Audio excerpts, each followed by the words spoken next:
ಆತ್ಮೀಯ ಸ್ಪರ್ಧಾಮಿತ ನಮಸ್ಕಾರ. ತಮ್ಮೆಲ್ಲರಿಗೂ ICS ಸ್ಪರ್ಧಾತ್ಮಕ ಪರೀಕ್ಷೆಗಳ ತರಬೇತಿ ಕೇಂದ್ರಕ್ಕೆ ಆತ್ಮೀಯವಾದ ಸ್ವಾಗತವನ್ನು ಕೋರುತ್ತಾ, ಸ್ನೇಹಿತರೆ, ಈ ಒಂದು ವಿಡಿಯೋದಲ್ಲಿ ನಿನ್ನೆ ತಾನೇ ನೋಟಿಫಿಕೇಷನ್ ಆಗಿರತಕ್ಕಂತಹ KS ಪರೀಕ್ಷೆಯ ಕುರಿತಾಗಿರ್ತಕ್ಕಂಥ ಸಮಗ್ರವಾಗಿರ್ತಕ್ಕಂಥ ಒಂದು ಮಾಹಿತಿಯನ್ನು ನಾನು ನಿಮಗೆ ತಿಳಿಸ್ಕೊಡ್ತಾ ಬರ್ತಾ ಇರ್ತೀನಿ. ಸೊ ನೋಡಿ, ಹಾಗಾದರೆ ನೀವೆಲ್ಲರೂ ಬಹಳಷ್ಟು ದಿನಗಳಿಂದ ಕಾಯ್ತಾ ಇದ್ರಿ KS ನೋಟಿಫಿಕೇಷನ್ ಯಾವಾಗ ಆಗ್ತದೆ ಅಂತಂದ್ಬಿಟ್ಟು. ಸೊ ಆ ನೋಟಿಫಿಕೇಷನು ನಿನ್ನೆ ತಾನೇ ಅನೌನ್ಸ್ಮೆಂಟ್ ಆಗಿದೆ. ನೀವೆಲ್ಲರೂ ಬಹಳಷ್ಟು ತಡ ಮಾಡ್ದೇ ನಿಮ್ಮ ಒಂದು ಅಭ್ಯಾಸದ ಅವಧಿಯನ್ನು ಇನ್ನೂ ಹೆಚ್ಚು ಮಾಡ್ಕೊತ KS ಪರೀಕ್ಷೆಗೆ ಯಾವ ರೀತಿಯಾಗಿ ತಯಾರಿ ಮಾಡಬೇಕು ಅನ್ನೋದ್ರ ಬಗ್ಗೆ ಈ ಒಂದು ವಿಡಿಯೋದಲ್ಲಿ ನಿಮಗೆ ತಿಳಿಸ್ಕೊಡ್ತಾ ಬರ್ತಾ ಇರ್ತೀನಿ. ನೋಡಿ, ಹಾಗಾದರೆ ಫಸ್ಟ್ ಆಫ್ ಆಲ್ ಇಲ್ಲಿ ಒಂದು ನಮ್ಮ ICS ಸ್ಪರ್ಧಾತ್ಮಕ ತರಬೇತಿ ಸಂಸ್ಥೆಯ ಬಗ್ಗೆ ಹೇಳಬೇಕು ಅಂತಂದರೆ, ನಮ್ಮ ಸಂಸ್ಥೆಯಲ್ಲಿ ಕಳೆದ ಒಂದು 2 ದಶಕಗಳಿಂದ ಒಂದು ಸುಮಾರು ವಿದ್ಯಾರ್ಥಿಗಳು ಅರೌಂಡು ಒಂದು 45ಕ್ಕಿಂತ ಹೆಚ್ಚು ಸ್ಪರ್ಧಾರ್ಥಿಗಳು KS ಒಂದು ಪರೀಕ್ಷೆಯನ್ನು ಪಾಸಾಗಿದ್ದಾರೆ. ಹಾಗೆ ಈ ವರ್ಷವೂ ಕೂಡ ನಾವು ಒಂದು KS ತರಗತಿಗಳನ್ನು ಪ್ರಾರಂಭ ಮಾಡ್ತಾ ಇದ್ದೀವಿ. ಸೊ ಇಲ್ಲಿ ನಿಮಗೆ ಗೊತ್ತಿರೋ ಹಾಗೆ KS ಹೊಸ ಬ್ಯಾಚು ನಮ್ಮಲ್ಲಿ 15ನೇ ತಾರೀಕಿಂದ ಪ್ರಾರಂಭ ಆಗ್ತಾಯಿದೆ. ಅಂದರೆ 15/3/2024 ಪ್ರಾರಂಭ ಆಗ್ತಾಯಿದೆ. ನಮ್ಮಲ್ಲಿ ಪ್ರಿಲಿಮ್ಸ್ ಕಮ್ ಮೇನ್ಸ್ ಎರಡೂ ಕೂಡ ನಾವು ಕೊಡ್ತಾ ಇರ್ತೀವಿ. ಸೊ ಪ್ರಿಲಿಮ್ಸ್ ಬೇಕಾದ್ರೆ ನೀವು ಪ್ರಿಲಿಮ್ಸ್ ಜಾಯ್ನ್ ಆಗ್ಬೋದು, ಅಥವಾ ಮೇನ್ಸು ಬೇಕಂದ್ರೆ ಮೇನ್ಸ್ ಜಾಯ್ನ್ ಆಗ್ಬೋದು. ಎರಡೂ ಒಟ್ಟಿಗೆ ಸೇರಿಸಿ ಕೊಡ್ತಾ ಇರ್ತೀವಿ. ಪ್ರಿಲಿಮ್ಸ್ ಕಮ್ ಮೇನ್ಸ್ ಬ್ಯಾಚ್ ನಮ್ಮಲ್ಲಿ ಸ್ಟಾರ್ಟ್ ಆಗ್ತದೆ.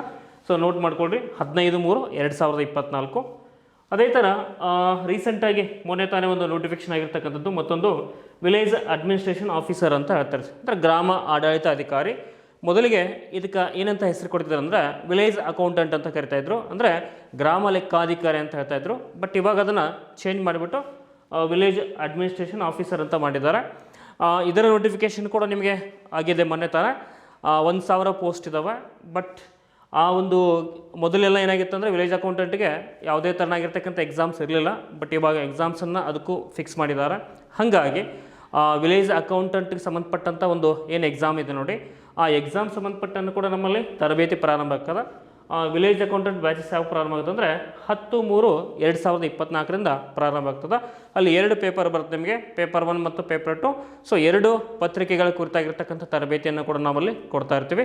ಸೊ ಯಾರಿಗಾದ್ರೂ ನಿಮಗೆ ಆಸಕ್ತಿ ಇತ್ತು, ನಾನು ಕೋಚಿಂಗ್ ಬೇಕು, ನನ್ನ ಕೋಚಿಂಗ್ ಅವಶ್ಯಕತೆ ಇದೆ ಅಂತಂದರೆ ದಯವಿಟ್ಟು ಒಂದ್ಸಲ ನಮ್ಮ ಸಂಸ್ಥೆಗೆ ಭೇಟಿ ಕೊಡಿ.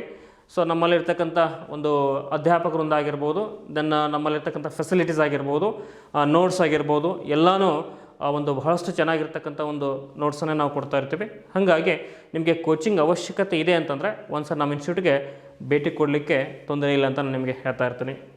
ಅದೇ ರೀತಿಯಾಗಿ ನಿನ್ನೆ ತಾನೇ ಮತ್ತೊಂದು ನೋಟಿಫಿಕೇಷನ್ ಆಗಿದೆ, ದಟ್ ಈಸ್ BMTC ಕಂಡಕ್ಟರ್ ಅಂತ ಹೇಳ್ತಾ ಇರ್ತೀವಿ.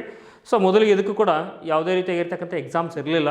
ಬಟ್ ಇವಾಗ ಕಾಂಪಿಟೇಷನ್ ಹೆಂಗೆ ಹೆಚ್ಚಾಕೊಂತೈತೆ ನೋಡಿ, ಹಂಗೆ ಅವರು ಏನು ಮಾಡ್ತಾರಪ್ಪ ಅಂತಂದರೆ ಅದರ ಒಂದು ದಟ್ ಮೀನ್ಸ್ ಬಿಗಿ ಮಾಡ್ಕೊತ ಹೋಗ್ತಿರ್ತಾರೆ. ಹಾಗಾಗಿ ಇಲ್ಲಿ BMTC ಕಂಡಕ್ಟರ್ ಆಗಬೇಕಂತಂದ್ರೂ ಕೂಡ ಇವತ್ತು ಒಂದು ಎಕ್ಸಾಮನ್ನು ನೀವು ಬರೀಬೇಕಾಗಿದೆ.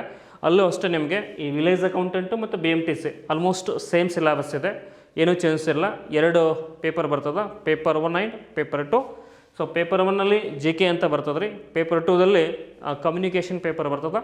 ಸೊ ಎರಡಕ್ಕೂ ಕೂಡ ನಾವು ತರಬೇತಿಯನ್ನು ಕೊಡ್ತಾ ಇರ್ತೀವಿ. ಇದು ಕೂಡ ಅಷ್ಟೇ 10/3/2024 ಒಂದು ಹೊಸ ಬ್ಯಾಚ್ ಪ್ರಾರಂಭ ಆಗ್ತದೆ. ಅರೌಂಡ್ ಇನ್ನೊಂದು 10 ದಿವಸ ನಿಮಗೆ ಬ್ಯಾಲೆನ್ಸ್ ಟೈಮ್ ಇದೆ. ಅಷ್ಟರೊಳಗೆ ಯಾರಿಗೆ ನಿಮಗೆ ತರಬೇತಿ ಅವಶ್ಯಕತೆ ಇದೆಯಲ್ಲ, ಸೊ ಒಂದ್ಸಲ ನಮ್ಮ ಸಂಸ್ಥೆಗೆ ಬಂದು ಭೇಟಿ ಕೊಟ್ಟರೆ ಅಂತಂದರೆ ನಿಮಗೆ ಅತಿ ಕಡಿಮೆ ಶುಲ್ಕದಲ್ಲಿ ಒಳ್ಳೆಯ ಒಂದು ಗುಣಮಟ್ಟದ ತರಬೇತಿಯನ್ನು ನಾನು ನಿಮಗೆ ಕೊಡ್ತೀವಿ ಅಂತಂದ್ಬಿಟ್ಟು ನಾನು ಇಲ್ಲಿ ವಾಗ್ದಾನವನ್ನು ಮಾಡ್ತಾ ಇರ್ತೀನಿ. ಅಂದರೆ ಒಂದು ಅಶ್ಯೂರೆನ್ಸ್ ಗ್ಯಾರಂಟಿಯನ್ನು ನಿಮಗೆ ಕೊಡಬಲ್ಲೆ. ಸೊ ಅಷ್ಟು ಗ್ಯಾರಂಟಿ ಕೊಟ್ಟಿರ್ತಕ್ಕಂಥ ಸಂಸ್ಥೆ ಕೂಡ ನಮ್ಮದು ICS ಅಂತ ಹೇಳ್ತಾ ಇರ್ತೀನಿ. ಓಕೆ, ನೋಡಿ, ಹಾಗಾದರೆ ಇಲ್ಲಿ ನೋಡ್ರಿ, ನಮಗೆ KS ನೇಮಕಾತಿ, KS ನೋಟಿಫಿಕೇಷನ್ ಅಂತ ಹೇಳ್ತೀವಿ. ಕ್ವಾಲಿಫಿಕೇಷನ್ ಏನಪ್ಪ ಅಂತಂದರೆ ಎನಿ ಡಿಗ್ರಿ ಅಂತ ಕೊಟ್ಟಿದ್ದಾರೆ. ದೆನ್ ಇದನ್ನು ನೋಡ್ತಾ ಬಂದಾಗ ಹೇಳಿದ್ಮೇಲೆ ನಮ್ಮ ICS ಸ್ಪರ್ಧಾತ್ಮಕ ತರಬೇತಿ ಸಂಸ್ಥೆ ಕಳೆದ ಒಂದು 22 ವರ್ಷಗಳಿಂದ ಹಲವಾರು ಒಂದು ಸ್ಪರ್ಧಾರ್ಥಿಗಳಿಗೆ ತಮ್ಮ ಜೀವನವನ್ನು ಕಟ್ಟಿಕೊಳ್ಳಲಿಕ್ಕೆ ಒಂದು ಮಹತ್ತರವಾಗಿರ್ತಕ್ಕಂಥ ಸಾಧನೆ ಮಾಡಿದೆ ಅಂತಲೂ ಕೂಡ ನಾನು ಹೇಳ್ಬೋದು. ಸೊ ನಮ್ಮ ಸಂಸ್ಥೆಯಿಂದ ಕಳೆದ ಒಂದು 2 ದಶಕಗಳಿಂದ ತರಬೇತಿ ಪಡ್ಕೊಂಡ್ಬಿಟ್ಟು ಸ್ಪೆಷಲಿ KS ಆಫೀಸರ್ಗಳಾಗಿ ಆಯ್ಕೆಯಾಗಿರ್ತಕ್ಕಂಥ ಒಂದು ಅಭ್ಯರ್ಥಿಗಳಂತಲೂ ಕೂಡ ನಾನಲ್ಲಿ ತೋರ್ತಾ ಇರ್ತೀನಿ. ಫೋಟೋದಲ್ಲಿ ಒಂದು ಗಮನ ಇಟ್ಟು ನೋಡಿ, ದೊಡ್ಡ ದೊಡ್ಡ ಆಫೀಸರ್ಸ್ ಇವತ್ತೆಲ್ಲ KS ಆಫೀಸರ್ ಆಗಿದ್ದಾರೆ. ಇವರೆಲ್ಲ ನಮ್ಮ ಸಂಸ್ಥೆಯಿಂದ ತರಬೇತಿ ಪಡೆದುಬಿಟ್ಟು KS ಅಧಿಕಾರಿಗಳಿಗೆ ಇವತ್ತು ಸೇವೆಯನ್ನು ಸಲ್ಲಿಸ್ತಾ ಇದ್ದಾರೆ. ಸೊ ನಿಮ್ಮ ಒಂದು ದಟ್ ಮೀನ್ಸ್ 2024ರಲ್ಲಿ ನಾವು ಕೂಡ KS ಆಫೀಸರ್ ಆಗಬೇಕಂತಂದರೆ ಸೊ ನಮ್ಮ ಸಂಸ್ಥೆಗೆ ಒಂದು ಸರಿ ನೀವು ಭೇಟಿ ಕೊಟ್ಟರೆ ಅಂತಂದರೆ ನೀವು ಕೂಡ ನೆಕ್ಸ್ಟ್ ಬರ್ತಕ್ಕಂಥ ಒಂದು ಇಲ್ಲಿ ಫೋಟೋ ನಿಮ್ಮದು ಬರ್ಬೋದು ಅನ್ನೋ ಒಂದು ಆಶಯನ ಹೇಳ್ತಾ ಇರ್ತೇನೆ. ಓಕೆ, ನೆಕ್ಸ್ಟ್ ನೋಡಿ ಹಾಗಾದರೆ KS ಅಂತ ಬಂದಾಗ ಟೋಟಲ್ ಎಷ್ಟು ಪೋಸ್ಟ್ ಇದಾವೆ ಸರ್ ಅಂತಂದರೆ 384 ಪೋಸ್ಟ್ ಕನ್ಫರ್ಮ್ ಆಗಿದೆ. ಆ 384 ಪೋಸ್ಟಲ್ಲಿ ಎರಡು ರೀತಿ ಒಂದು ಹುದ್ದೆಗಳನ್ನ ವಿಂಗಡಣೆ ಮಾಡ್ತಾರೆ. ಒಂದು ಗ್ರೂಪ್ A ಪೋಸ್ಟ್ ಅಂತ ವಿಂಗಡಣೆ ಮಾಡ್ತಾನೆ, ಮತ್ತೊಂದನ್ನು ಗ್ರೂಪ್ B ಅಂತ ಹೇಳ್ತಾ ಇರ್ತೀವಿ. ಸೊ ಇಲ್ಲಿ ಗ್ರೂಪ್ A ಪೋಸ್ಟಲ್ಲಿ ಯಾವ್ಯಾವ ಬರ್ತಾವೆ ಅಂತಂದ್ರೆ ನೋಡಿ, ಒಂದು ಸಹಾಯಕ ಆಯುಕ್ತರು ಕಿರಿಯ ಶ್ರೇಣಿ ಸಿಬ್ಬಂದಿ ಮತ್ತು ಆಡಳಿತ ಸುಧಾರಣೆ ಇಲಾಖೆ ಅಂತ ಕೊಟ್ಟಿದ್ದಾನೆ. ಇಲ್ಲಿ ನಾನ್ HK ಅಂದರೆ ದಟ್ ಮೀನ್ಸ್ ನಾನ್ KK ಅಂತ ಹೇಳ್ಬೋದು. ಅಲ್ಲಿ 37 ಪೋಸ್ಟ್ ಕೊಟ್ಟಿದ್ದಾರೆ. ದೆನ್ ಹೈದರಾಬಾದ್ ಕರ್ನಾಟಕ ವೃಂದಕ್ಕೆ 3 ಪೋಸ್ಟ್ ಕೊಟ್ಟಿದ್ದಾರೆ. ಟೋಟಲಿ 40 ಪೋಸ್ಟ್ ಇದೆ. ಅದೇ ಥರನಾಗಿ ವಾಣಿಜ್ಯ ತೆರಿಗೆಗಳ ಸಹಾಯಕ ಆಯುಕ್ತರು ವಾಣಿಜ್ಯ ತೆರಿಗೆ ಇಲಾಖೆ, ಇಲ್ಲೂ ಅಷ್ಟೇ ರೀ, ನಾನ್ HKಗೆ 30 ಪೋಸ್ಟ್ ಇದಾವೆ. ಹೈದರಾಬಾದ್ ಕರ್ನಾಟಕ 11 ಪೋಸ್ಟ್ ಇದೆ. ಟೋಟಲಿ 41 ಹುದ್ದೆಗಳು. ಅದೇ ಥರನಾಗಿ ಸಹಾಯಕ ನಿರ್ದೇಶಕರು ಖಜಾನೆ ಇಲಾಖೆ, ಇಲ್ಲಿ ಹೈದರಾಬಾದ್ ಕರ್ನಾಟಕ ಒಂದಿದೆ, ದೆನ್ ನಾನ್ HK ಕೂಡ ಒಂದೇ ಇದೆ. ಸೊ ಟೋಟಲ್ 2 ಪೋಸ್ಟ್ ಇದಾವೆ. ಅದೇ ಥರನಾಗಿ ಕಾರ್ಯನಿರ್ವಾಹಕ ಅಧಿಕಾರಿ ಸಹಾಯಕ ಕಾರ್ಯದರ್ಶಿ ಗ್ರಾಮೀಣಾಭಿವೃದ್ಧಿ ಮತ್ತು ಪಂಚಾಯತ್ ರಾಜ್ ಇಲಾಖೆ, ಇಲ್ಲಿ ಕೂಡ ಅಷ್ಟೇ ರೀ, ನಾನ್ HKಯಲ್ಲಿ 32 ಪೋಸ್ಟ್ ಇದಾವೆ. ದೆನ್ ಹೈದರಾಬಾದ್ ಕರ್ನಾಟಕದಲ್ಲಿ 8 ಪೋಸ್ಟ್ ಇದಾವೆ. ಟೋಟಲಿ 40 ಪೋಸ್ಟ್ ಅಂತ ಹೇಳ್ತಾ ಇರ್ತೀನಿ ನಿಮಗೆ. ದೆನ್ DYSP, ಯಾರಾದರೂ ಸ್ವಲ್ಪ ನಾನು KS ಲೆವೆಲ್ಗೆ ಒಂದು ಪೊಲೀಸ್ ಡ್ರೆಸ್ಸನ್ನು ಧರಿಸಬೇಕು ಅಂತ ಆಸೆ ಇತ್ತು ಅಂತಂದರೆ DYSP ಆಗ್ಬೋದು ಇಲ್ಲಿ. ಸೊ DYSP ಒಂದು ಒಳಾಡಳಿತ ಇಲಾಖೆಗೆ ಎಷ್ಟು ಕೊಟ್ಟಿದ್ದಾರೆ ಅಂತಂದರೆ ನಾನ್ HK 7 ಪೋಸ್ಟ್ ಇದ್ದಾವೆ. ದೆನ್ HKಗೆ 2 ಪೋಸ್ಟ್ ಇದಾವೆ ರೀ. ಟೋಟಲಿ 9 ಪೋಸ್ಟ್ ಇದಾವೆ. ಅದೇ ರೀತಿಯಾಗಿ ಸಹಾಯಕ ನಿರ್ದೇಶಕರು ಗ್ರೇಡ್ 1 ಸಮಾಜ ಕಲ್ಯಾಣ ಇಲಾಖೆ, ಇಲ್ಲಿ 14 ಪೋಸ್ಟ್ ನಾನ್ HK ಇದೆ. ದೆನ್ HKಗೆ 6 ಪೋಸ್ಟ್ ಇದಾವೆ. Totally 20 post. ದೆನ್ ಅದೇ ಥರನಾಗಿ ಜಿಲ್ಲಾ ಹಿಂದುಳಿದ ವರ್ಗಗಳ ಕಲ್ಯಾಣಾಧಿಕಾರಿ ಸಹಾಯಕ ನಿರ್ದೇಶಕರು ಪ್ರಾಂಶುಪಾಲರು PTC ಹಿಂದುಳಿದ ವರ್ಗಗಳ ಕಲ್ಯಾಣ ಇಲಾಖೆ. ಸೊ ನಾನ್ HK 5 ಪೋಸ್ಟ್ ಇದಾವೆ. ದೆನ್ HK 2 ಪೋಸ್ಟ್ ಇದಾವೆ ರೀ. Totally 7 post. ಅಂದರೆ ಇದು ಗ್ರೂಪ್ A ವೃಂದದ ಒಂದು ಹುದ್ದೆಗಳು. ಟೋಟಲಿ ನಾನ್ HKಗೆ 123 ಇದ್ದಾವೆ. ದೆನ್ HKಯಲ್ಲಿ 36 ಇದೆ. 159 ಹುದ್ದೆಗಳಂತ ಹೇಳ್ತಾ ಇರ್ತೀವಿ ಇಲ್ಲಿ. ಗ್ರೂಪ್ B ವೃಂದದ ಹುದ್ದೆಗಳು ಫಸ್ಟ್ ನೋಡಿ, ತಹಸೀಲ್ದಾರ್ ಗ್ರೇಡ್ 2 ಕಂದಾಯ ಇಲಾಖೆ, ನಾನ್ HK 37 ಪೋಸ್ಟ್ ಇದಾವೆ ರೀ. HK 14 ಪೋಸ್ಟ್ ಇದೆ. ಟೋಟಲ್ 51 ಪೋಸ್ಟ್ ಇದಾವೆ. ತಹಸೀಲ್ದಾರ್ ಆಗ್ಬೋದು. ದೆನ್ ವಾಣಿಜ್ಯ ತೆರಿಗೆ ಅಧಿಕಾರಿ ವಾಣಿಜ್ಯ ತೆರಿಗೆ ಇಲಾಖೆ, ಇಲ್ಲೂ ಅಷ್ಟೇ 49 ಪೋಸ್ಟ್ ಇದಾವೆ ನಾನ್ HKಗೆ. ದೆನ್ HK ಬಂದಾಗ 10 ಪೋಸ್ಟ್ ಇದಾವೆ ರೀ. ಟೋಟಲಿ 59 ಹುದ್ದೆಗಳು. ಕಾರ್ಮಿಕ ಅಧಿಕಾರಿ ಕಾರ್ಮಿಕ ಇಲಾಖೆ, ಇಲ್ಲೂ ಅಷ್ಟೇ ನಾನ್ HK 3 ಪೋಸ್ಟ್ ಇದಾವೆ. ದೆನ್ ಹೈದರಾಬಾದ್ ಕರ್ನಾಟಕ 1 ಪೋಸ್ಟ್ ಇದೆ. ಟೋಟಲಿ 4 ಹುದ್ದೆಗಳು. ದೆನ್ ಸಹಾಯಕ ಅಧೀಕ್ಷಕರು ಒಳಾಡಳಿತ ಇಲಾಖೆ ಕಾರಾಗೃಹ, ಇಲ್ಲೂ ಸೇಮ್ ಥಿಂಗು 2 ಪೋಸ್ಟು ನಾನ್ HK ಇದೆ. 1 ಪೋಸ್ಟು ಹೈದರಾಬಾದ್ ಕರ್ನಾಟಕ ಇದೆ. Totally 3 post. ದೆನ್ ಸಹಕಾರ ಸಂಘಗಳ ಸಹಾಯಕ ನಿಬಂಧಕರು ಸಹಕಾರ ಇಲಾಖೆ, ಇಲ್ಲೂ ಹಂಗೆ 12 ಪೋಸ್ಟ್ ನಾನ್ HK ಇದೆ. ಬಟ್ ಹೈದರಾಬಾದ್ ಕರ್ನಾಟಕ ಇಲ್ಲ ಅಂತ ಹೇಳ್ತೇನೆ. ಸೊ ಒಟ್ಟು ಹುದ್ದೆ 12 ಹುದ್ದೆಗಳು. ದೆನ್ ಸಹಾಯಕ ನಿರ್ದೇಶಕರು ಸಹಕಾರ ಸಂಘಗಳ ಲೆಕ್ಕ ಪರಿಶೋಧಕ ಇಲಾಖೆ 9 ಪೋಸ್ಟ್ ಇದಾವೆ ರೀ. ಬಟ್ ಹೈದರಾಬಾದ್ ಕರ್ನಾಟಕ ಇಲ್ಲ ಅಂತ ಹೇಳ್ತೇನೆ. ಟೋಟಲಿ 9 ಪೋಸ್ಟಲ್ಲಿ ಅಷ್ಟೇ. ದೆನ್ ಅಬಕಾರಿ ಉಪ ಅಧೀಕ್ಷಕರು ಆರ್ಥಿಕ ಇಲಾಖೆ ಅಬಕಾರಿ, ಇಲ್ಲೂ ಅಷ್ಟೇ ನಿಮಗೆ 8 ಪೋಸ್ಟು ನಾನ್ HK ಇದೆ. 2 ಪೋಸ್ಟು HK ಇದೆ. Totally 10 post. ದೆನ್ ಉದ್ಯೋಗಾಧಿಕಾರಿ ಕೌಶಲ್ಯಾಭಿವೃದ್ಧಿ ಉದ್ಯಮಶೀಲತೆ ಮತ್ತು ಜೀವನೋಪಾಯ ಇಲಾಖೆ, ಟೋಟಲಿ ಎಷ್ಟಪ್ಪ ಅಂದರೆ 2 ಪೋಸ್ಟ್ ನಾನ್ HK ಇದೆ. 1 ಪೋಸ್ಟು HK ಇದೆ. 3 ಪೋಸ್ಟು. ಇದು ಗ್ರೂಪ್ B ವೃಂದದ ಒಂದು ಹುದ್ದೆಗಳಂತ ಹೇಳ್ತಾ ಇರ್ತೀವಿ. ನೆಕ್ಸ್ಟು ಸಹಾಯಕ ನಿರ್ದೇಶಕರು ಯುವ ಸಬಲೀಕರಣ ಮತ್ತು ಕ್ರೀಡಾ ಇಲಾಖೆ, ನಾನ್ HK ಎಷ್ಟಿದಾವೆ ಅಂತಂದರೆ 4 ಪೋಸ್ಟ್ ಇದಾವೆ ರೀ. HK ಇಲ್ಲ ಅಲ್ಲಿ. Totally 4 post. ದೆನ್ ಮುಖ್ಯ ಅಧಿಕಾರಿ ಗ್ರೇಡ್ 1 ನಗರಾಭಿವೃದ್ಧಿ ಇಲಾಖೆ, ನಾನ್ HK ಇಲ್ಲ, ಓನ್ಲಿ HK ಇದೆ. 1 ಪೋಸ್ಟ್ ಅಷ್ಟೇ ಇದೆ ರೀ. ದೆನ್ ಸಹಾಯಕ ಖಜಾನಾ ಅಧಿಕಾರಿ ಆರ್ಥಿಕ ಇಲಾಖೆ, ಟೋಟಲಿ ನಾನ್ HK 38 ಪೋಸ್ಟ್ ಇದಾವೆ. ದೆನ್ ಹೈದರಾಬಾದ್ ಕರ್ನಾಟಕ 8 ಪೋಸ್ಟ್ ಇದೆ. ಟೋಟಲ್ ಎಷ್ಟಪ್ಪ ಅಂದರೆ 46 ಪೋಸ್ಟ್ ಅಂತ ಹೇಳ್ತೀವಿ. ಅದೇ ಥರನಾಗಿ ಸಹಾಯಕ ನಿರ್ದೇಶಕರು ಆಹಾರ ನಾಗರಿಕ ಸರಬರಾಜು ಮತ್ತು ಗ್ರಾಹಕ ವ್ಯವಹಾರಗಳ ಇಲಾಖೆ ಎಷ್ಟಪ್ಪ ಅಂದರೆ 9 ಪೋಸ್ಟ್ ಇದ್ದಾವೆ. ದೆನ್ HK ಇಲ್ಲ ಅಲ್ಲಿ. Totally 9 post. ಸಹಾಯಕ ನಿರ್ದೇಶಕರು ಪ್ರವಾಸೋದ್ಯಮ ಇಲಾಖೆ 1 ಪೋಸ್ಟು ನಾನ್ HK, 1 ಪೋಸ್ಟು HK, ಟೋಟಲಿ 2 ಹುದ್ದೆಗಳು. ದೆನ್ ತನಿಖಾಧಿಕಾರಿ ಕರ್ನಾಟಕ ಸರ್ಕಾರ ಸಚಿವಾಲಯ, ಟೋಟಲಿ 4 ಹುದ್ದೆಗಳು ನಾನ್ HK ಇದೆ. 1 ಹುದ್ದೆ ಹೈದರಾಬಾದ್ ಕರ್ನಾಟಕ ಇದೆ. ದೆನ್ ಒಟ್ಟು ಹುದ್ದೆಗಳು 5 ಅಂತ ಹೇಳ್ತೀನಿ ನಿಮಗೆ. ಸಹಾಯಕ ನಿರ್ದೇಶಕರು ಗ್ರೇಡ್ 2 ಸಮಾಜ ಕಲ್ಯಾಣ ಇಲಾಖೆ 6 ಹುದ್ದೆಗಳು ನಾನ್ ಹಂಚಿಕೆ, 1 ಹುದ್ದೆಗಳು ಹೈದರಾಬಾದ್ ಕರ್ನಾಟಕ. ಟೋಟಲ್ ಎಷ್ಟಪ್ಪ ಅಂದರೆ 7 ಹುದ್ದೆಗಳು ಅಂತ ಹೇಳ್ತೀವಿ. ನೋಡಿ ಗ್ರೂಪ್ ಬಿ ಯಲ್ಲಿ ಹೈದರಾಬಾದ್ ಕರ್ನಾಟಕ 41 ಹುದ್ದೆಗಳು, ದೆನ್ ನಾನ್ ಹಂಚಿಕೆ 184, ಟೋಟಲಿ 225 ಹುದ್ದೆಗಳು. ಸೊ 225 ಪ್ಲಸ್ 159 ಒಟ್ಟು ಎಷ್ಟಪ್ಪ ಅಂದರೆ 384 ಹುದ್ದೆಗಳು ಅಂತ ಹೇಳ್ತಾ ಇರ್ತೀವಿ. ಅಂದರೆ ನಮ್ಮ ಈ ವರ್ಷದ 2024ರ ಒಂದು KS ನೋಟಿಫಿಕೇಷನಲ್ಲಿ 384 ಹುದ್ದೆಗಳಿಗೆ ಕಾಲ್ಫಾರ್ಮ್ ಆಗಿದೆ ಅಂತ ಹೇಳ್ತಾ ಇರ್ತೀನಿ ನಿಮಗೆ. ಹಾಗಾದರೆ ಈ ಒಂದು ಆಯ್ಕೆಗೆ ಪ್ರಕ್ರಿಯೆ ಅಂದರೆ ನಮ್ಮ KS ಆಗಬೇಕು ಅಂತಂದರೆ ಅಲ್ಲಿ ಅಪ್ಲಿಕೇಶನ್ ಹಾಕ್ತಕ್ಕಂಥ ಡೇಟ್ ಯಾವಾಗಿಂದ ಯಾವಾಗಿದೆ ಅಂತ ನೀವು ಕೇಳ್ಬೋದು. ನೋಡಿ ಅಪ್ಲಿಕೇಶನ್ ಯಾವಾಗಿಂದ ಹಾಕಬೇಕಂದ್ರೆ ಅಪ್ಲಿಕೇಶನ್ ಪ್ರಾರಂಭ ಆಗ್ತಕ್ಕಂಥ ದಿನಾಂಕ 4/3/2024. ಅದೇ ಥರನಾಗಿ ಅರ್ಜಿ ಸಲ್ಲಿಸಲು ಕೊನೆಯ ದಿನಾಂಕ ಯಾವತ್ತಪ್ಪ ಅಂದರೆ 3/4/2024. ಅಂದರೆ 1 ತಿಂಗಳು ನಿಮಗೆ ಟೈಮ್ ಸಿಗ್ತದೆ. ದೆನ್ ಪೂರ್ವಭಾವಿ ಪರೀಕ್ಷಾ ದಿನಾಂಕ ಟೆಂಟೇಟಿವ್ಲಿ ಅಂತ ಹೇಳ್ತೀವಿ, ಅಂದರೆ ತಾತ್ಕಾಲಿಕವಾಗಿ ಯಾವಾಗ ಒಂದು ಪ್ರಿಲಿಮಿನರಿ ಎಕ್ಸಾಮ್ಸನ್ನು ನಡೆಸ್ಬೋದು ಅಂತ ಡೇಟ್ ಕೊಟ್ಟಿದ್ದಾರೆ ಆಲ್ರೆಡಿ. 5/5/2024 ಡೇಟ್ ಕೊಟ್ಟಿದ್ದಾರೆ. ಕೆಲವೊಮ್ಮೆ ಹೇಳಕ್ಕೆ ಬರೋಂಗಿಲ್ಲ, ಮುಂದಕ್ಕೆ ಹೋಗ್ಬೋದು, but at a time same ಡೇಟ್ಗೆ ನಡೆಸ್ಬೋದು. ಬಟ್ ನಿಮ್ಮ ಒಂದು ತಯಾರಿ, ನಿಮ್ಮ ಒಂದು ಪ್ರಿಪ್ರೇಷನ್ನು ಕಂಟಿನ್ಯೂಸ್ ಆಗಿರಬೇಕು. ಮುಂದೆ ಹೋಗ್ಬೋದು ಅಂತಂದ್ಬಿಟ್ಟು ನೀವು ನೆಗ್ಲಿಜೆನ್ಸ್ ಮಾಡಲಿಕ್ಕೆ ಹೋಗಬೇಡಿ. ಈಗೇನು ಓದ್ತಾ ಇದ್ರಿಲ್ಲ, ಇನ್ನೂ ಹೆಚ್ಚಿನದಾಗಿರ್ತಕ್ಕಂಥ ಒಂದು ಟೈಮನ್ನು ಓದಕ್ಕೆ ಕೊಡ್ತಾನೆ. ಪ್ರಿಲಿಮ್ಸ್ ಎಕ್ಸಾಮ್ಸನ್ನು ಆಲ್ಮೋಸ್ಟ್ ನೀವು ಚೆನ್ನಾಗಿ ಬರೀಬೇಕಂತ ಹೇಳ್ತಾ ಇರ್ತಾನೆ ಇಲ್ಲಿ. ದೆನ್ ಹಾಗಾದರೆ ಅರ್ಜಿ ಸಲ್ಲಿಸಲಿಕ್ಕೆ ನಿಮ್ಗೆ ಏನಾದರೂ ಕೆಲವೊಮ್ಮೆ ಅಪ್ಲಿಕೇಶನ್ ಸರ್ವರ್ ಡೌನ್ ಈ ಥರ ಏನೋ ಒಂದು ಸಮಸ್ಯೆಗಳು ಬರ್ತಾ ಇತ್ತು ಅಂತಂದರೆ ಇಲ್ಲಿ ಕಾಣಿಸ್ತಕ್ಕಂಥ ಒಂದು ಹೆಲ್ಪ್ಲೈನ್ ನಂಬರ್ ಇದೆ ನೋಡಿ, ಇವುಗಳಿಗೆ ಕಾಲ್ ಮಾಡಿದ್ರೆ ಅದು ನಿಮಗೆ ಸರಿ ಮಾಡಿ ಕೊಡ್ತಾ ಇರ್ತಾರೆ. ಹಾಗಾದರೆ ಇಲ್ಲಿ ಅರ್ಜಿ ಶುಲ್ಕ ಎಷ್ಟಿದೆ ಸರ್ ಅಂತಂದರೆ ಸಾಮಾನ್ಯ ಅರ್ಹತಾ ಅಭ್ಯರ್ಥಿಗಳಿಗೆ 600 ರೂಪಾಯಿ ಇದೆ. ಅಂದರೆ ಜನರಲ್ ಮೆರಿಟ್ ಇರೋರಿಗೆ 600 ರೂಪಾಯಿ ಇದೆ. ದೆನ್ ಪ್ರವರ್ಗ 2A 2B 3A 3Bಗೆ ಸೇರಿರ್ತಕ್ಕಂಥ ಅಭ್ಯರ್ಥಿಗಳಿಗೆ 300 ರೂಪಾಯಿ ಇದೆ.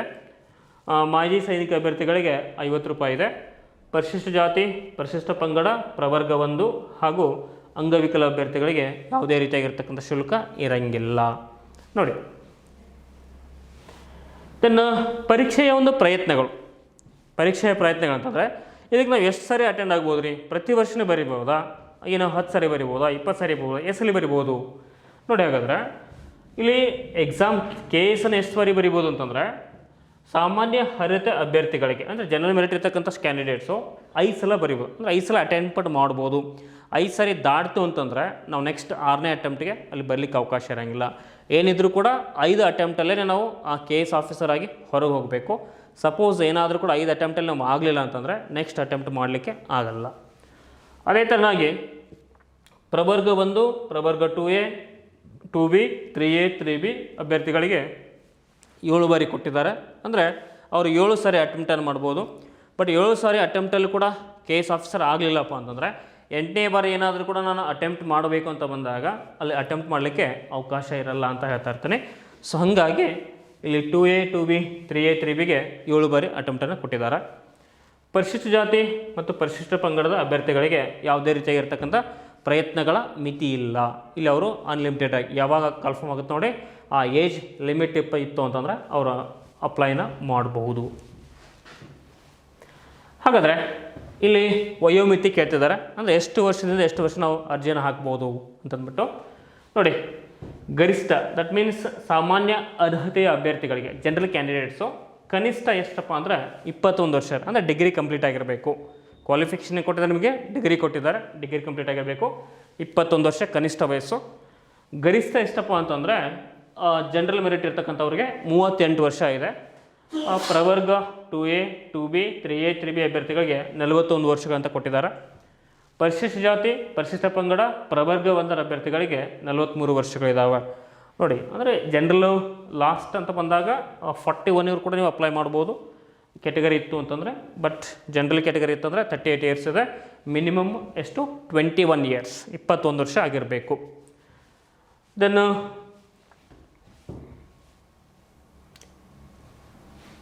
ಪೂರ್ವ ಪರೀಕ್ಷೆ ಅಂದರೆ ಪ್ರಿಲಿಮಿನರಿ ಎಕ್ಸಾಮಿನೇಷನ್ಸ್ ಯಾವ ರೀತಿಯಾಗಿದೆ, ಪರೀಕ್ಷೆ ಹೆಂಗೆ ನಡೀತದ, ಏನೇನು ಬರ್ತದೆ ಪರೀಕ್ಷೆಯಲ್ಲಿ, KS ಪ್ರಿಲಿಮ್ಸ್ ಎಕ್ಸಾಮಿನೇಷನ್ಸಲ್ಲಿ ಬರ್ತಕ್ಕಂಥ ಒಂದು ಸಬ್ಜೆಕ್ಟ್ಗಳು ಯಾವ್ಯಾವು ಅಂತ ಬಂದಾಗ ನೋಡಿ. ಪೂರ್ವಭಾವಿ ಪರೀಕ್ಷೆ ಇಲ್ಲಿ ಪ್ರಿಲಿಮ್ಸ್ ಎಕ್ಸಾಮ್ಸ್ ಅಂತ ಬಂದಾಗ 2 ಪೇಪರ್ ಬರ್ತದೆ ರೀ. ಪೇಪರ್ 1 ಆ್ಯಂಡ್ ಪೇಪರ್ 2 ಅಂತ ಹೇಳ್ತೀವಿ. ಪತ್ರಿಕೆ 1 ಮತ್ತು ಪತ್ರಿಕೆ 2 ಅಂತ ಹೇಳ್ತೀವಿ. ಪೇಪರ್ ಒನ್ನಲ್ಲಿ ಏನೇನು ಬರ್ತಾರ ಅಂತ ಬಂದಾಗ ಪೇಪರ್ ಒನ್ ಒಳಗಡೆ ರಾಷ್ಟ್ರೀಯ ಮತ್ತು ಅಂತಾರಾಷ್ಟ್ರೀಯ ಪ್ರಾಮುಖ್ಯತೆ ವಿಷಯಗಳನ್ನು ಒಳಗೊಂಡಂತೆ ಸಾಮಾನ್ಯ ಅಧ್ಯಯನ ಅಂದರೆ general studies related to national and international importance ಅಂತ ಹೇಳ್ತಾರೆ. ಅಂದರೆ ಈಗ ಪ್ರೆಸೆಂಟ್ ನಮ್ಮ ಇಂಡಿಯಾದಲ್ಲಿ ಏನಾಗ್ತಾ ಇದೆ, ದೆನ್ ಥ್ರೋಟ್ ವರ್ಲ್ಡಲ್ಲಿ ಏನಾಗ್ತಾ ಇದೆ, ದೆನ್ ಬೇರೆ ಬೇರೆ ಕಡೆ ಯಾವ ರೀತಿ ಏನಾಗ್ತಾ ಇದೆ ಅದರ ಕುರಿತಾಗಿರ್ತಕ್ಕಂಥ ಅಂದರೆ ಕರೆಂಟ್ ಅಫೇರ್ಸ್ ಬೇಸ್ ಕುರಿತಾಗಿ ಮತ್ತು ಜಿ ಕೆಗೆ ಸಂಬಂಧಪಟ್ಟಂಗೆ ಎಷ್ಟು ಕ್ವಶನ್ಸ್ ಬರ್ತಾವೆ ಅಂತಂದರೆ 40 question. Each question carrying 2 marks, 2 marks ಅಂತ ಹೇಳ್ತೀವಿ. ಅಂದರೆ ಅರೌಂಡ್ ಎಷ್ಟೈತಲ್ಲ 80 ಮಾರ್ಕ್ಸ್ ಅಂತ ಹೇಳ್ತೀವಿ ರೀ. ಅದೇ ಥರನಾಗಿ ಮಾನವಿಕ ಶಾಸ್ತ್ರ ಅಂತ ಬರ್ತದೆ, ಹ್ಯುಮ್ಯಾನಿಟೀಸ್ ಅಂತ ಹೇಳ್ತೀವಿ. ಇಲ್ಲಿ ಮಾನವಿಕ ಶಾಸ್ತ್ರ ಅಂತಂದರೆ ಯಾವ್ಯಾವ ಬರ್ತವೆ ಸಬ್ಜೆಕ್ಟ್ ಅಂತಂದ್ರೆ, ಒಂದು ಹಿಸ್ಟ್ರಿ ಬರ್ತದೆ ರೀ, ಜಿಯೋಗ್ರಫಿ ಬರ್ತದೆ, ಎಕನಾಮಿಕ್ಸು, ದೆನ್ ಇಂಡಿಯನ್ ಕಾನ್ಸ್ಟಿಟ್ಯೂಷನ್. ಈ 4 ಸೇರಿಸ್ಬಿಟ್ಟು ನಾವೇನಂತ ಕರಿತೀವಿ ಅಂದರೆ ಮಾನವಿಕ ಶಾಸ್ತ್ರ ಅಂತ ಹೇಳ್ತೀವಿ. ಅಂದರೆ ಇತಿಹಾಸ, ಭೂಗೋಳಶಾಸ್ತ್ರ, ಅರ್ಥಶಾಸ್ತ್ರ, ನೆಕ್ಸ್ಟು ಭಾರತದ ಸಂವಿಧಾನ, ಈ 4 ವಿಷಯಗಳನ್ನ ಸೇರಿಸಿ ನಾವು ಹ್ಯುಮ್ಯಾನಿಟೀಸ್ ಅಂತ ಹೇಳ್ತೀವಿ. ಅದರ ಬೇಸಿಸ್ ಮೇಲೆ ನಮಗೆ 60 ಕ್ವಶನ್ಸ್ ಬರ್ತದೆ. ಸೊ 60 ಕ್ವಶನ್ ಅಂತಂದರೆ ಒಂದು ಕ್ವಶನ್ಗೆ 2 ಅಂಕಗಳು, ಟೋಟಲಿ 120 ಮಾರ್ಕ್ಸ್ ಇದೆ. ಅಂದರೆ ಫಸ್ಟ್ ಪೇಪರು ಎಷ್ಟಪ್ಪ ಅಂದರೆ ಕ್ವಶನ್ಸ್ ಇರೋದು 100, ಬಟ್ ಅಂಕಗಳಿರೋದು 200 ಅಂಕಗಳು ಅಂತ ಹೇಳ್ತಾರೆ. ಅಂದರೆ ಒಂದು ಕ್ವಶನ್ಗೆ 2 ಅಂಕ ಅಂತ ಕನ್ಸಿಡರ್ ಮಾಡ್ತಾರೆ. ಅದೇ ಥರನಾಗಿ ಪೇಪರ್ 2ದಲ್ಲಿ ಬಂದಾಗ ನೋಡ್ರಿ, ಪೇಪರ್ 2ದಲ್ಲಿ ರಾಜ್ಯದ ಪ್ರಾಮುಖ್ಯತೆಗೆ ಸಂಬಂಧಿಸಿದಂತೆ ಸಾಮಾನ್ಯ ಅಧ್ಯಯನ ಅಂದರೆ ನಮ್ಮ ಸ್ಟೇಟ್ ಒಂದು ಗೌರ್ಮೆಂಟ್ ಪ್ಲ್ಯಾನ್ಸ್ ಇದೆ ನೋಡಿ, ಆ ಪ್ಲ್ಯಾನ್ಸ್ ಬಗ್ಗೆ ಮತ್ತು ಯೋಜನೆಗಳಂತ ನಾವೇನು ಕರಿತೀವಲ್ಲ ಅದರ ಬೇಸಿಸ್ ಮೇಲೆ ನಿಮಗೆ 40 ಕ್ವಶನ್ಸ್ಗಳು ಬರ್ತಾವೆ ರೀ. ಈಗೇನ ಕಾಂಗ್ರೆಸ್ ಗೌರ್ಮೆಂಟ್ ಒಂದು ಯೋಜನೆಗಳನ್ನು ಜಾರಿ ತಂದಿದೆ ಮತ್ತು ಹಿಂದಿರ್ತಕ್ಕಂಥ ಯೋಜನೆಗಳಾಗಿರ್ಬೋದು, ಒಟ್ಟಾರೆ ಯೋಜನೆಗಳ ಒಂದು ಕುರಿತಾಗಿ ಒಂದು ಸ್ಟೇಟ್ ಗೌರ್ಮೆಂಟಲ್ಲಿ ಏನೇನು ಪ್ಲ್ಯಾನಿಂಗ್ಸ್ ಆಗ್ತಾಯಿದೆಯಲ್ಲ ಅದರ ಕುರಿತಾಗಿರ್ತಕ್ಕಂಥ 40 ಅಂಕಗಳು ನಿಮಗೆ 40 ಪ್ರಶ್ನೆಗಳು ಬರ್ತದೆ. ಬಟ್ ಆ 40 ಪ್ರಶ್ನೆಗಳಿಗೆ 80 ಅಂಕಗಳು ನಿಗದಿಯಾಗಿರ್ತಂತ ಹೇಳ್ತೈತೆ. ಅದೇ ರೀತಿಯಾಗಿ ಸಾಮಾನ್ಯ ವಿಜ್ಞಾನ ಮತ್ತು ತಂತ್ರಜ್ಞಾನ, ಪರಿಸರ ಮತ್ತು ಪರಿಸರ ವಿಜ್ಞಾನ, ಅದನ್ನು ಎಕೋಲಜಿ ಅಂತ ಕೊಡ್ತಾ ಇರ್ತೀವಿ. ಅಂದರೆ ಇಲ್ಲಿ ಸಾಮಾನ್ಯ ವಿಜ್ಞಾನ general science, science and technology ಮತ್ತು ಎಕೋಲಜಿ, ಈ 3 ಸಬ್ಜೆಕ್ಟ್ ಸೇರಿ 30 ಕ್ವಶನ್ಸ್ ಬರ್ತದೆ.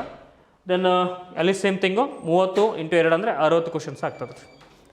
ಅದೇ ರೀತಿಯಾಗಿ ಸಾಮಾನ್ಯ ಮನೋಸಾಮರ್ಥ್ಯ ಅಂದರೆ ಮೆಂಟಲ್ ಎಬಿಲಿಟಿ ಅಂತ ಹೇಳ್ತೀವಿ, ಜನರಲ್ ಮೆಂಟಲ್ ಎಬಿಲಿಟಿ ಅಂತ ಹೇಳ್ತೀವಿ. 30 questions, each question carrying 2 marks, ಅಲ್ಲಿ ಕೂಡ 60 ಕ್ವಶನ್ಸ್ ಇದೆ. ಅಂದರೆ totally 100 questions, each question carrying 2 marks, total ಎಷ್ಟಲ್ಲಿ 200 + 200. ಅಂದರೆ ನಿಮ್ಮ ಪ್ರಿಲಿಮ್ಸು 400 ಅಂಕಗಳಿಗೆ ನಿಗದಿಯಾಗಿದೆ ಅಂತ ಹೇಳ್ತೀವಿ.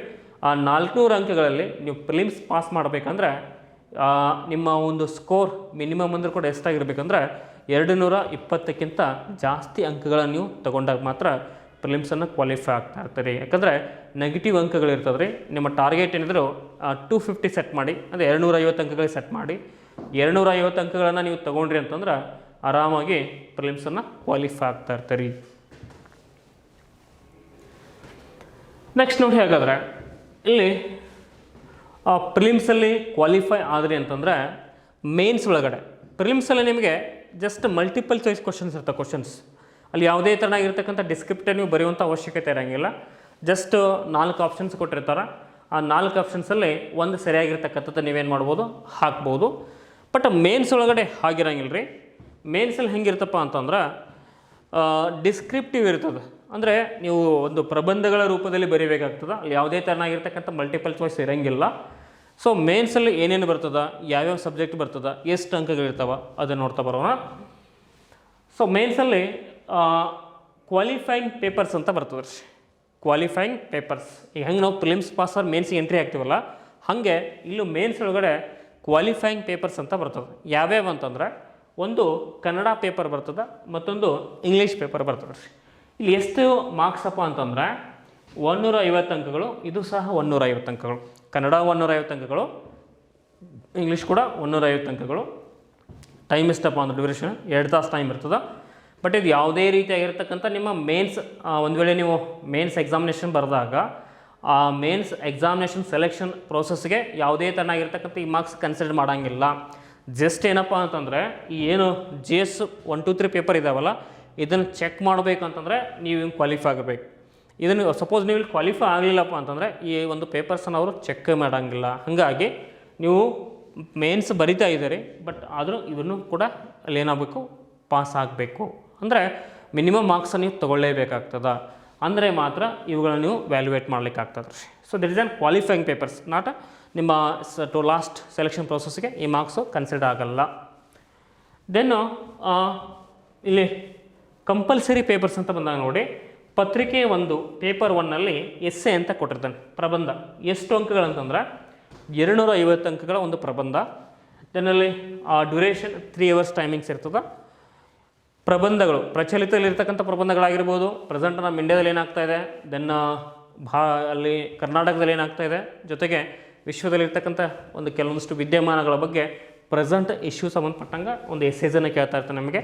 ಟೋಟಲಿ 250 ಅಂಕಗಳಿರ್ತದೆ, 3 ಗಂಟೆಗಳ ಸಮಯ ಇರ್ತದೆ ರೀ.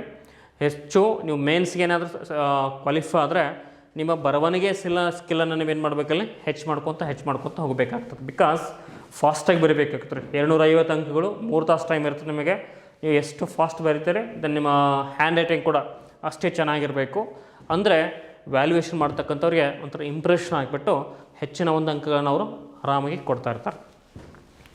ನೆಕ್ಸ್ಟ್ ಪತ್ರಿಕೆ 2 ಅಂತ ಬಂದಾಗ ನೋಡಿ, ಸಾಮಾನ್ಯ ಅಧ್ಯಯನ ಅಂತ ಬರ್ತದೆ. ಜನರಲ್ ಸ್ಟಡೀಸ್ 1 ಅಂತ ಹೇಳ್ತಾರೆ.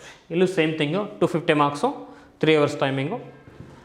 ಪತ್ರಿಕೆ 3ಯಲ್ಲಿ ಸಾಮಾನ್ಯ ಅಧ್ಯಯನ 2, ಜನರಲ್ ಸ್ಟಡೀಸ್ 2 ಅಂತ ಹೇಳ್ತೇವೆ. Same thing, 250 marks, 3 hours timing.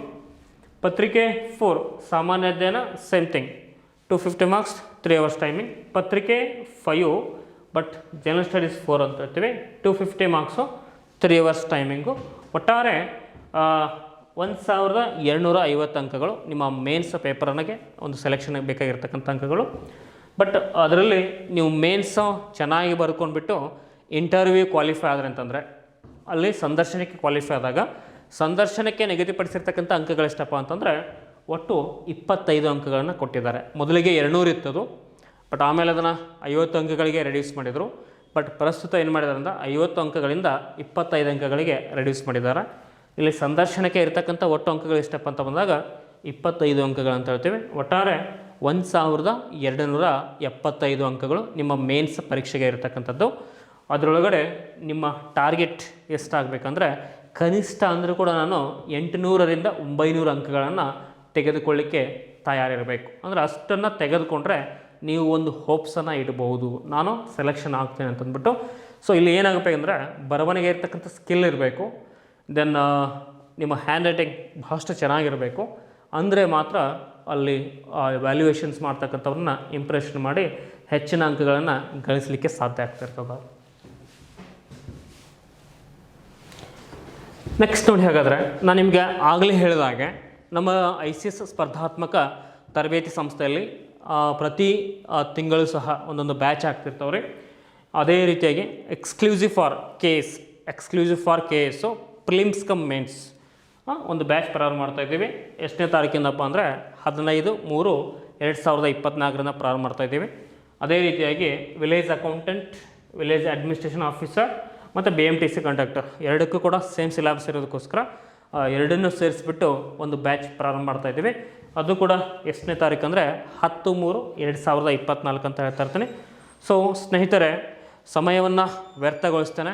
ಯಾಕಂದರೆ ಸಮಯ ಅನ್ನೋದು ಭಾಳಷ್ಟು ಇಂಪಾರ್ಟೆಂಟ್ ಇದೆ ಲೈಫಲ್ಲಿ. ನಾವು ಯಾವುದಕ್ಕೆ ಇನ್ವೆಸ್ಟ್ಮೆಂಟ್ ಮಾಡ್ತೀವೋ ಬಿಡ್ತಿಲ್ಲ, ನಮ್ಮ ಟೈಮಿಗೆ ಇನ್ವೆಸ್ಟ್ಮೆಂಟ್ ಮಾಡಿದಾಗ ನಾವು ಏನಾದರೂ ಒಂದು ಸಾಧನೆ ಮಾಡಲಿಕ್ಕೆ ಆಗ್ತದೆ. ಹಾಗಾಗಿ 2024ರಲ್ಲಿ ಯಾರಾದರೂ ನಾನು KS ಆಫೀಸರ್ ಆಗಬೇಕನ್ನೋ ಒಂದು ದೃಢ ಮನಸ್ಸು ನಿಮ್ಮಲ್ಲಿ ಇತ್ತು ಅಂತಂದರೆ ಬನ್ನಿ, ನಿಮ್ಮ ಒಂದು ಗುರಿ, ನಿಮ್ಮ ಒಂದು ಕನಸಿಗೆ ಬೇಕಾಗಿರ್ತಕ್ಕಂಥ ಪ್ರೋತ್ಸಾಹವನ್ನು ನಮ್ಮ ICS ಸ್ಪರ್ಧಾತ್ಮಕ ಸಂಸ್ಥೆ ಕೊಡಲಿಕ್ಕೆ ತಯಾರಿದೆ. ಜಸ್ಟ್ ಗುರಿಯನ್ನು ನೀವಿಟ್ಕೊಳ್ಳಿ, ಬಟ್ ಆ ಗುರಿಗೆ ಬೇಕಾಗಿರ್ತಕ್ಕಂಥ ಒಂದು ಮಾರ್ಗ, ದಾರಿಯನ್ನು ನಾವು ತೋರಿಸ್ಲಿಕ್ಕೆ ರೆಡಿಯಾಗಿದ್ದೀವಿ. ಯಾರಿಗೆ ಕೋಚಿಂಗ್ ಅವಶ್ಯಕತೆ ಇದೆಯಲ್ಲ ಅಂಥವರು ನಮ್ಮ ಸಂಸ್ಥೆಗೆ ಒಂದು ಸಾರಿ ಭೇಟಿ ನೀಡಿ, ನಮ್ಮಲ್ಲಿರ್ತಕ್ಕಂಥ ಅಧ್ಯಾಪಕರು, ನಮ್ಮಲ್ಲಿರ್ತಕ್ಕಂಥ ಫೆಸಿಲಿಟೀಸು, ನಮ್ಮಲ್ಲಿರ್ತಕ್ಕಂಥ ನೋಟ್ಸು ಒಂದು ಸಾರಿ ನೋಡಿ, ಆಮೇಲೆ ನೀವೇನು ಮಾಡ್ಬೋದು, ಅಡ್ಮಿಷನ್ಸನ್ನು ತಗೊಳ್ಬೋದು. ಓಕೆ, ಧನ್ಯವಾದಗಳು. ನಮಸ್ಕಾರ ಸ್ನೇಹಿತರೆ.